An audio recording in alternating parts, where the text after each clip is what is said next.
Vikings. The Vikings were warlike farmers from Scandinavia, or the modern countries of Norway, Sweden, and Denmark. Some raided Europe, while others sailed west in search of new land to farm and colonize. With their captain Leif Erikson, or Leif the Lucky, they had colonized Iceland and the southwest coast of Greenland by the 11th century.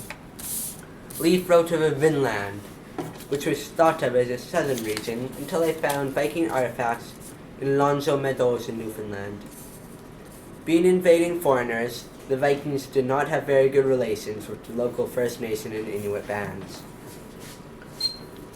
We are led to believe that the Vikings had successfully protected their homelands because just after a few years, they abandoned the Newfoundland and Iceland colonies. The Greenland colony thrived for 500 years and grew to a population of 4,000 people before failing. By 1500s, the Vikings deserted Greenland and were forgotten. Exploring for the English king. Overland trade between Europe and Asia thrived along the Silk Road, but during the 15th century, Turkey controlled the Asian land route and the Portuguese controlled the seas around Africa. In 1492, Christopher Columbus succeeded in crossing the Atlantic to the Caribbean. However, he thought he had discovered a new route to India. Another Italian explorer, John Cabot, was interested in finding a sea route to China. However, unlike Columbus, who sailed for the Spanish, Cabot sailed for the English. Cabot planned to sail past North America to China.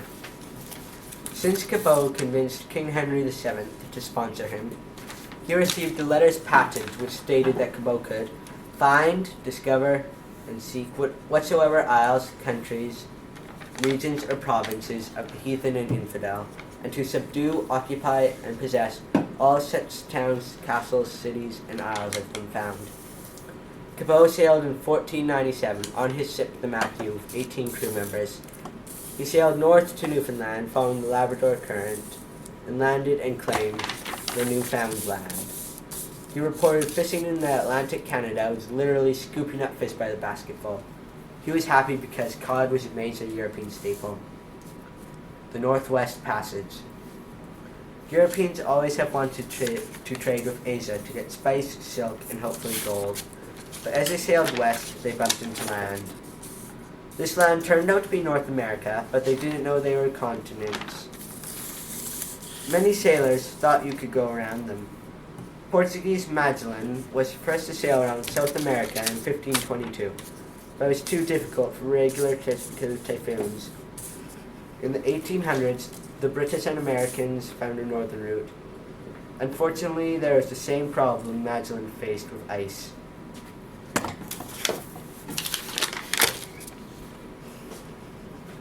The fishing fleet. The Grand Banks are the most important cod fishing region in the world. It caught the attention of the English, French, and Portuguese. In 1500 AD, the European fishing fleets visited the Great Banks regularly. Most of them were Roman Catholics and didn't eat meat on Fridays, so cod was perfect because it lasted a long time and was inexpensive.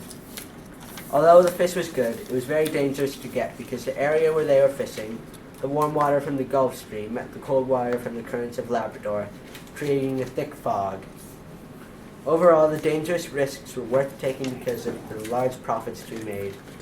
All too soon, the Europeans and the Canadians overfished the Grand Banks, drastically reducing the number of cod. The fishing process. Over the winter, it was too cold to stay in Newfoundland, so they sailed to the Grand Banks in the spring and returned home in the fall. The Portuguese salted their fish to preserve it, whereas the English dried it.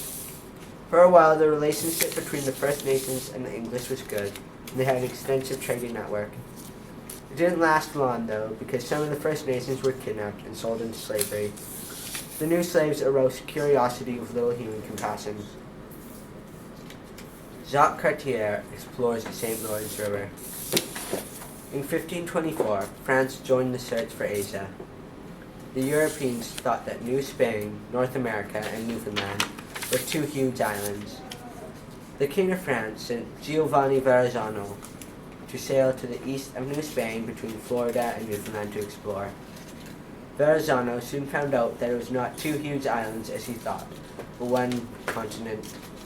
10 years later, Francis became interested in New Spain because fishermen spoke of a vast body of water beyond Newfoundland. Francis hired Jacques Cartier to seek the passageway to China. In 1534, Cartier sailed into the St. Lawrence River and soon met the Haudenosaunee.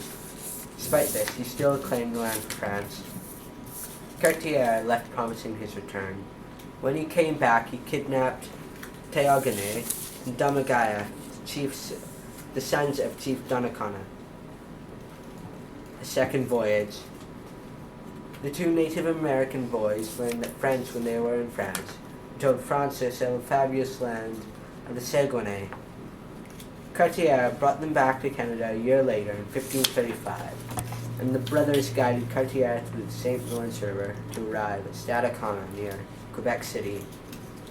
When Cartier left for home again, he took Théogène, Damagaya, and the father Chief Donnacona. This time he did not return them to their homes, but instead the three men died in France. Cartier decided not to stay in Stadacona village. Instead, he sailed farther down the St. Lawrence into the Haudenosaunee settlement of Hochelaga, where Montreal is currently. Cartier received a warm reception at Hochelaga, but refused to eat the food prepared for him by the Haudenosaunee, which by their customs is very rude. After Cartier climbed Mount Royal and saw land stretching into the west, this was very disheartening for him. Over the cold winter, 25 sailors died of scurvy, so the Haudenosaunee gave them spruce bark and needle tea, which was high in vitamin C. Cartier kidnapped 10 First Nations, including Chief Donnacona and his two sons. So King Francis listened to Cartier and Donnacona and authorized a third venture in 1541. Jean-Francis de la Roque de Robertval was commanded to build a French colony in Canada and meet up with Cartier.